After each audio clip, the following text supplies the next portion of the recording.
Hello guys, Sergrandrot here. Patch 1.1, new cycle, I created a Runemaster. And then I rerolled. I created a Necromancer as well, because while I was leveling up the Runemaster and I was going through the campaign, I kept dropping good stuff for a Necromancer, while my Runemaster was essentially naked. So I did a slight switch of job on the way, and now we're rocking this Necromancer, who is currently level 88, and I'm somewhere in between clearing monoliths for corruption and farming gear. Now, the point of this Necromancer is that I started it as a swarm Necromancer, summoning skeleton mages, wraiths, and all sorts of stuff. And then eventually I managed to get a Wraithlord's Harbor, which means that I wanted to switch the build more in that direction, but that also required a little bit of a change in gear. And the first time that I killed the Rotting Dragon, I got this one with Legendary Potential 2, which I have not used yet, because I want to wait for the right item. Following which, I went to kill the Lich guy from this timeline, the Blood, Frost and Death. I don't remember the name of the dude, but you know the dude, what dude I'm talking about. And, oh, by the way, this is Circle of Fate, so it's all self-found, meaning that I cannot go to the bazaar and be like, Mao, let's just buy the stuff for my build. I need to farm it. And I got this one, which is very good in combination with the Epoch. I got this one from a Nemesis, very based Nemesis, because it was the ideal extra thing. Only tier 6, but, you know, we're not complaining about that. I'm complaining a little bit about this, because, I mean, tier 6, no, sorry, tier 7, double tier 6, they're all borderline useless. So I'm really looking forward to an Ambitions of an Erased Acolyte with slightly better stats than this. Other things are a Gigacope chest, but it's not particularly problematic because eventually I need to transition this build to the Exsanguinous to have some extra ward. This ring has been very useful for the first few levels. I have not found a ring worth using yet, because unfortunately all the rings of the correct base that I find, the substats are dead substats. So I'm sticking to this because I don't want to waste too many crafting resources. The league just started, I don't have a lot of crafting mats yet. Gloves, decent, but eventually we're going to switch them out for something with the experimental affix that I lose hit points, I gain ward. And you may have noticed something in my inventory, which is I have a lot of Jalra stuff. Because ideally there is a pair of gloves from Jalra which are very very good for a Wraithlord build. I killed her a few times last night, probably 7 or 8 times, and those gloves, the drop rate is not abysmally low. I believe it's between 15 and 20% killing Jalra above tier 3. But she has not dropped those gloves yet, so I'm sticking to these and we will see what we get in the future. Boots. This experimental affix is perfect, is exactly what I want eventually later on for this build. In a perfect world, I will drop a Last Steps of the Living with some legendary potential, and then I will attach this experimental affix, well, attach, I will drop or craft this experimental affix on an exalted pair of boots, and then I will put those exalted pair of boots on the Last Steps of the Living with legendary potential, and I will exactly snipe the experimental affix. That's something that requires a lot of RNG, and it's probably going to be something that I worry about in a few weeks from now, when I have more resources, when my character is stronger. The belt is very good. Replacing this one is going to be quite annoying. I'm saying replacing this because eventually I would really like to have a belt with the experimental affix that when you use a potion you summon zombies. That would be very very good for this build. But it needs to be a belt with that experimental affix and good stats, because at the moment this 37 critical strike avoidance is my only source of critical strike avoidance, and the other 3 stats are all very good for this build. So I will have to wait and see what happens, and I will pray to the RNG Gods that they will help me a little bit. Talking about passives, I focused my first 8-ish levels almost exclusively on things that make minions stronger. Mostly here the base Acolyte tree as well as the Necromancer tree. I basically picked up all the nodes that do something for the minions, because all my damage was from the minions, zombies, skeletal mages, skeletons, wraiths, all of them. Now that I made the transition to the Wraithlord, I need to change my passives a little bit. I'm starting to get some points here in the Lich tree because I want to have higher intelligence and some extra damage at the cost of removing some points here and there that are specific for my minions. At the moment, my Wraithlord's damage is very good. I'm going to do a quick couple of runs in monoliths, so you have the chance to see it. Survivability is an issue, and it's going to be an issue until I get the gear required to make the transition to Ward. It's not going to be a crazy amount of Ward build, but if I could stay in the 8 to 10k Ward range, something along those lines, I would be very happy because it would mean having a ton more survivability. Skills are like this. This is Infernal Shade. This one is Volatile Zombies, although there are a few nodes that are kinda wasted for Volatile Zombies, but it's not like there is a lot of stuff that they can do, because most of the time Volatile Zombies, the moment they're summoned, they die because they're eaten by the Wraithlord. They can be useful against particularly bosses, because there are many bosses in the game that force you to stay close to them, because they have mechanics that punish you if you're too far from them. And if you're close to them and you summon zombies, then there are some explosions and the boss gets damaged, and it's pretty useful. But all in all, there are a few nodes here and there that are slightly questionable and that I should change. But this is my first Necromancer. I've never played it during the beta, and I've not played it at all during Cycle 0. So it's a bit of a learning experience for me as well. Transplant, basically if I had 10 points instead of 21, it would be about the same. Because there are not many nodes on Transplant that are useful for this build. For me, the important stuff is here, Fear on Departure and Fear of Arrival, because it adds a little bit of survivability. Because, you know, stuff is scared of you, they don't hit you, that's pretty good, and the cooldown recovery. Everything else is like, yeah, whatever, you know, very minor bonuses. Kill threshold is nice, but again, there are a few other things in the build that have kill threshold, so it's not really a must-have. Eventually, if I get more points, maybe I will max this, or I will respec something here and there. This is Dreadshade.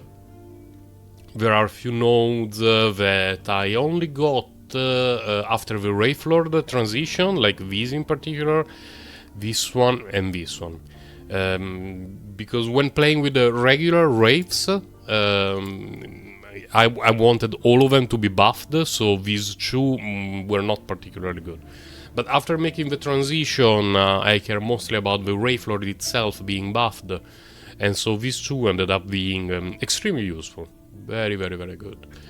And Wraith, at the moment, I do not have... Well, I have in the bank a chest piece that gives +3 to Wraith, to the skill points, but the stats are S. I cannot use it. I'm keeping it in the bank for when I will eventually find an Exsanguinous with legendary potential, hoping that I get it.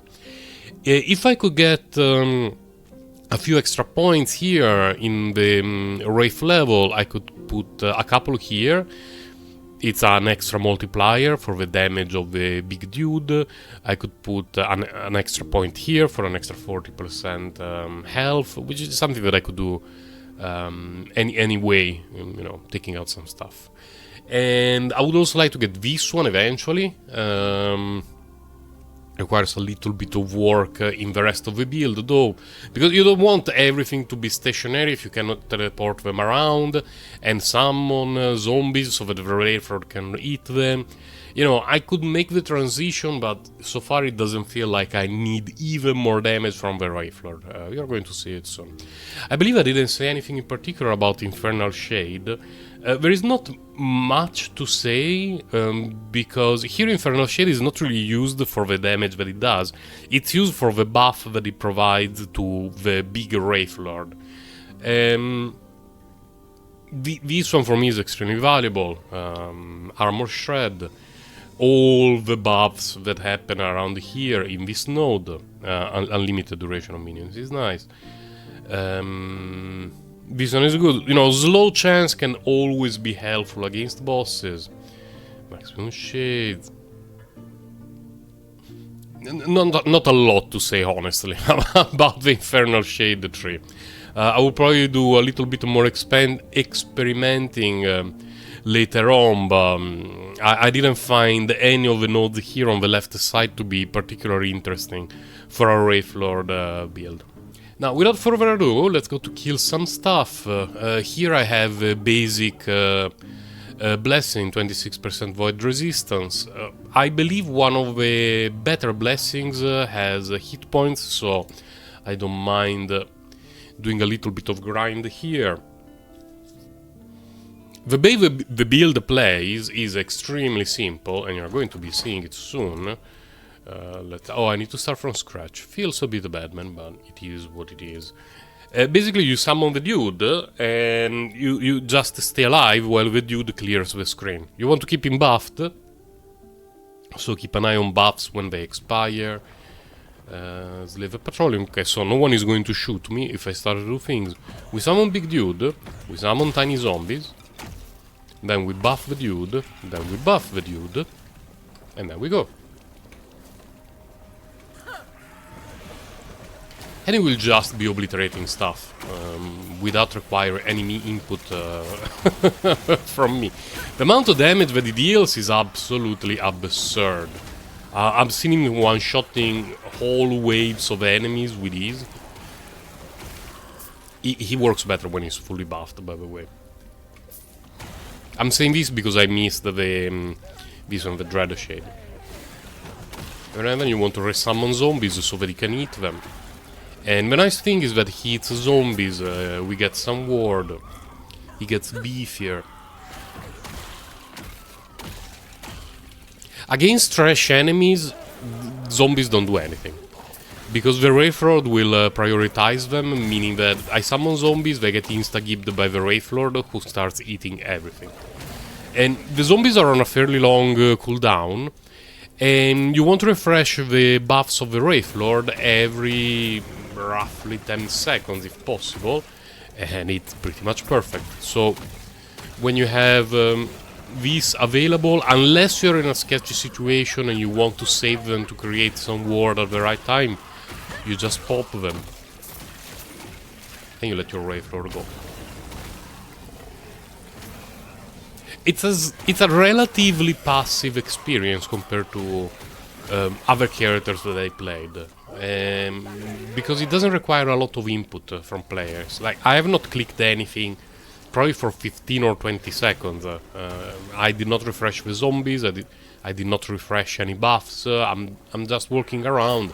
It's not like, oh no, I forgot to rebuff the dude, I'm going to die. Let's see how much damage the unbuffed dude does. He can still hold his own. Now, of course, if you buff him and you let him get his own things, it's even better. So there is no particular need about worrying about omega strict rotation, because it's not one of those situations where if you miss a cooldown at the right time, or rip, time to go back to town. No, you just notice that suddenly your big dude is dealing less damage, and it is what it is, you refresh it. Let's go this way. I do believe I will not be able to make it to the boss while I clear a couple of timelines, a couple of echoes here, just to show you how the build works. Buff, zombies, let's go. Slave patrolling husk again. See, it's a one-shot fest. When it's fully buffed, it's a one-shot fest. Fine, let's pick up keys. I'm a bit of a hoarder, so especially at the start especially at the start of a league, it's easy for me to just pick up too many things that I will never use, thinking, oh, maybe I will eventually create a character. I never create a character. Who needs that stuff? But, you know, better safe than sorry. Alright, let's get fire damage. I really wanted to try the Runemaster again, because he got nerfed quite significantly. Not into the ground, but you know, many things about the Runemaster were nerfed, and I was wondering how well it would still be able to perform. But you know, when the game gives you everything that you need for a Necromancer very early on, and it's a class that you never tried before, just roll with it. And I didn't mind at all. It's actually a class that I've always wanted to try, but I didn't want the last league to start feeling boring for me. I'm saying this because, in case you didn't know, I had hundreds and hundreds of hours in the beta of the last Epoch, with multiple level 100 characters, and Cycle 0, patch 1.0, was essentially the beta with a couple of extra things that didn't make a huge difference for me. Like, sure, the Circle of Fate was great, very useful to get gear faster, but it was not a whole new mechanic that adds things. It's just something that makes grinding a little bit faster. And I'm not saying that I was getting bored, but I didn't feel like I was playing a new game that had just been released. It was like an extra few months of beta with some minor improvements. So I took a break for the last month-ish of Cycle 0. I played other games, and now I can enjoy a new character. Oh my god, already? Oh, because I didn't put all the garbage that the Jalra kindly donated to me. Feels bad. Stay on the ground. Very chill experience, very chill. For now. During harder fights against bosses and stuff like that, it becomes important to tell the dude, go in front and you stay at the back. Because here in Monolith, I can sort of face tank garbage, and then if I'm in a bad situation, I just teleport back. So it's not a big deal. But against the bosses, you go, hey guys, I'm here, you get one shot. It's not ideal. So you want to get used to tell the dude to go forward and do his thing. Why is Dreadshade not there? Did I buff a minion that was eaten and or killed? It's possible. It's possible. The targeting is not particularly ideal.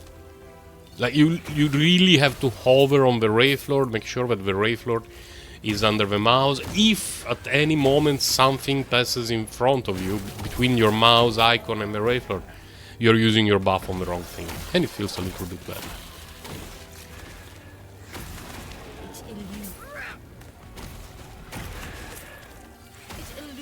Now, damage will get a lot better once I get correct gear. But more importantly, survivability is what is going to be improving the most for me. I think I misclicked. Yeah, I threw the buff on the wrong minion. Not a big deal. The regular monoliths were much harder than Cycle 0. They changed the balancing a little bit, and yeah, it was noticeable. I have never died during regular monoliths before, but on this character I died a few times just out of raw damage from the enemies. It was interesting. Not hardcore, of course. I don't play hardcore. I absolutely refuse to. Let's see what we got here. Well, we need to fight it. So, go my minions. And that's the average Wraithlord. Oh, oh. Oh, that's nice. That's Nice. Worthless anyway. Oh, jeez. Let me just tidy things a little bit. We have a one with cold penetration, Giga Trash, and this one I will not even pick it up. I will just finish this echo, because I think that I gave you an overall idea of how this whole thing works.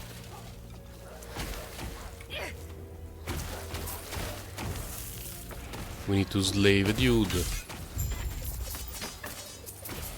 It's already dead. Okay. Yeah, the damage of this thing is insane. Absolutely insane. Definitely helped by a couple of facts. First, I farmed basically everything for it, and I was pretty lucky with a few drops. And second is, I'm currently mostly focused on its damage rather than my survivability. I've made it so far with little to no deaths. I died one during the regular monoliths. I died... I think during my last stream I died a couple of times here in Age of Winter, because there was a nemesis that I've never met before, and so every time that I went to fight it I was getting farmed by the nemesis because I didn't know its attack pattern, but eventually I managed to take it down. But all in all, very solid build and very relaxing to play, unless you play with a controller. Because this is a build that requires very precise clicks here and there. Either with the buff, like you really want to buff the Wraithlord with everything, you don't want to misclick. And sometimes you really want the Wraithlord to go in a specific point, and sometimes you really want to teleport in a specific point. All of those are things that are virtually impossible on a controller. At least for me, I cannot do it. I cannot physically do it. And when I was playing the Void Knight, controller was fantastic, because Void Knight, for the most part, just spins around, so you don't have a lot to worry about precise clicking around the map. With this build, when I play from my ally, the RNG ally, you know, the handheld PC, this is a build that I would not exactly recommend to anyone. But if you're playing from a PC with keyboard and mouse, this is a very relaxing experience. Unless for now. At least for now. And man, this one triggered me so hard. It triggered me so hard, but it is what it is. Anyway, more updates in the coming days / weeks. Let's see how far we can make it with this. I made it to 1000 corruption with the Warlock last patch, without abusing the bugged ward mechanics. Let's see how far we can make it with the Necromancer before I try another class. Bye guys, and take care.